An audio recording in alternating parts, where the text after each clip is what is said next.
आप यहां मीटिंग नहीं कर सकते। यहां धारा 163 लगी हुई है, 5 लोग इकट्ठे नहीं हो सकते। हमने कहा पुलिस को, ये धारा जो है ये हमने ही बनाई है अपने लिए। आप हमारे घर उजाड़ना चाहते हो, उन्हें खत्म करना चाहते हो, हमारे भविष्य को। आप अपनी धारा देखो, हम अपनी लड़ाई की तैयारी करते हैं।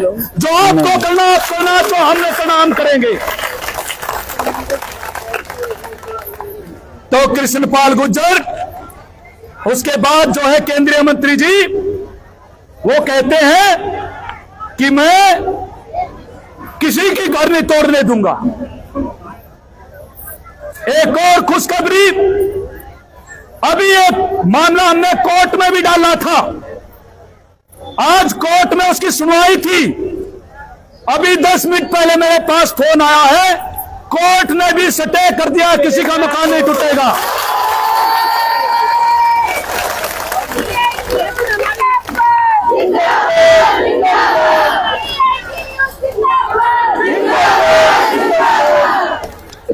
तो ये जो मेरे भाई बहन है जो यहां खड़े हैं, ये दूर पीछे जो खड़े हैं, मेरे उनसे अनुरोध है, उनको आगे ले आओ, सुन लो कुछ बात मैं बताना चाहता हूं आपके बारे में। ये जो दीवार के साथ आपस में बातें कर रहे हैं, इनको वहां से बुलाओ। ये कोई जो है यहाँ शहरगाह नहीं है, ये उड्डा के कर्मचारी खड़े हैं पीछे, दीवार के साथ इनको आगे लेके आओ। मैं आपको साथियों 2 नारे लगाएंगे। मेहनत कश का भाईचारा जिंदाबाद, बीजेपी सरकार मुर्दाबाद, कृष्णपाल गुर्जर मुर्दाबाद, एमएलए अदलखा मुर्दाबाद। अदलखा तेरी कब्र खुदेगी, अदलखा तेरी कब्र खुदेगी, बीजेपी तेरी कब्र खुदेगी। नगर निगम प्रशासन कमिश्नर मुर्दाबाद, सत्ता के दलाल मुर्दाबाद, सत्ता के दलाल अधिकारी मुर्दाबाद। मैं जो कहना चाहता हूं आपके बारे में, आपको जो बताना चाहता हूं साथियों, आप शोर मत करो, ध्यान से सुनो। कुछ चीजें हैं जो आपको जाननी जरूरी है। जो कानूनी पहलू है, अभी कोई 10 मिनट अब इंतजार करो सरदार भाई। आपके कॉलोनी, कोई भी कॉलोनी है, कोई भी जगह है, सुप्रीम कोर्ट का निर्णय यह है, किसी जगह पे किसी परिवार का घर का 20 साल तक अगर कब्जा रह जाता है, वह जमीन अपने आप उस परिवार के नाम हो जाती है, उसको खरीदने की जरूरत नहीं होती। ये मैं नहीं कह रहा, ये सुप्रीम कोर्ट कह रहा है। और हरियाणा का मुख्यमंत्री नायब सैनी, उसने खुद ये कहा है कि जिसका कब्जा जमीन पे है, घर पे जिसका 20 साल से बना हुआ है, वो उसका मालिकाना हक उस परिवार के पास है। हरियाणा का मुख्यमंत्री का बयान है। नंबर 1 बात ये। नंबर 2 बात क्या, ये जो नेहरू कॉलोनी है, ये आजादी के बाद ये पूरा इलाका, ये जमीन पुनर्वास विभाग की जमीन है। इसका मकसद क्या था? इसका मकसद था कि जब देश का बंटवारा हुआ, हमारे मुस्लिम भाई यहां से अपने घरों को छोड़ के पाकिस्तान में जाना पड़ा, मारकाट मच गई। वहां से हिंदू भाई वहां से यहां गए, वहां भी मारकाट मच गई। मारकाट मचवाने वाले कौन थे? यहां तो थी आरएसएस, राष्ट्रीय स्वयं सेवक संघ, और पाकिस्तान में थी मुस्लिम लीग।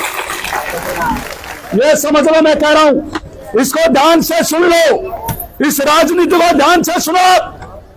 आजादी के आंदोलन में जब बंटवारा हुआ, यहां पर दंगे करवाने में राष्ट्रीय स्वयंसेवक संघ की भूमिका थी, आरएसएस की, और वहां पाकिस्तान में दंगे करवाने की मुस्लिम लीग की साजिश थी। तो वहां से जो लोग यहां आने थे, उनके लिए 1, 2, 3, 4, 5 जो क्या सेक्टर क्या बोलते हैं इसको, नंबर NIT, ये 500 जो नंबर है, ये उन प्रवासियों के लिए जो पाकिस्तान से जो लोग आने थे, उनके लिए अलॉट की गई थी जगह। पुनर्वास विभाग की जमीन, ये जमीन किनकी थी? ये जमीन उनकी थी जो पाकिस्तान चले गए लोग, मुस्लिम थे, यहां के छोड़ के वहां चले गए, और जो यहां से छोड़ के वहां गए तो वो जमीन यहां के मुसलमानों को वहां मिली जो हिंदू छोड़ के यहां आए थे। ऐसे आपस में फेरबदल हुआ था। आज ये नगर निगम का प्रशासन बोलता है कि ये तो हमारी जमीन है, हम उनके कमिश्नर को, ज्वाइंट कमिश्नर को, और जो यहाँ CID के लोग हैं उनको ये बताना चाहते हैं, आपका नगर निगम का जो कार्यालय है, तमाम जो कार्यालय है, वो भी पुनर्वास विभाग की जमीन पे बसे हुए हैं। हम ये कहना चाहते हैं, अगर हम उजड़ेंगे तो तुम्हारा दफ्तर भी उजाड़ेंगे, हम ये कहना चाहते हैं। अब बात आई नेहरू कॉलोनी की। कोई कह रहा है ये झुग्गी बस्ती है, कोई कह रहा है ये अवैध बस्ती है। ये नाम लेना छोड़ दो, ना वो झुग्गी बस्ती है ना वो अवैध बस्ती है, वो नेहरू कॉलोनी है, नेहरू कॉलोनी। जैसे इंदिरा कॉलोनी, आजाद कॉलोनी, आदर्श नगर, कृष्णा नगर, बहुत सारी कॉलोनियों का आपको पता होगा। नेहरू कॉलोनी कब बसी? विजेंद्र जी कहाँ हैं? एक बार विजेंद्र जी आए। विजेंद्र जी जो इस संघर्ष समिति के मुख्य नेता, एक बार आए, जल्दी आइए मेरे पास। ये विजेंद्र जी अभी आपके बीच में आएंगे। इनकी उम्र जो है वो 65 साल है, 65 साल, और इनका जन्म नेहरू कॉलोनी के अंदर हुआ है, नेहरू कॉलोनी के अंदर। ये जो ये जो गुज्जर है, अरियोद लखा है, इनसे बुजुर्ग है, ये उसी कॉलोनी के अंदर पैदा हुए। ये है विजेंद्र सिंह जी।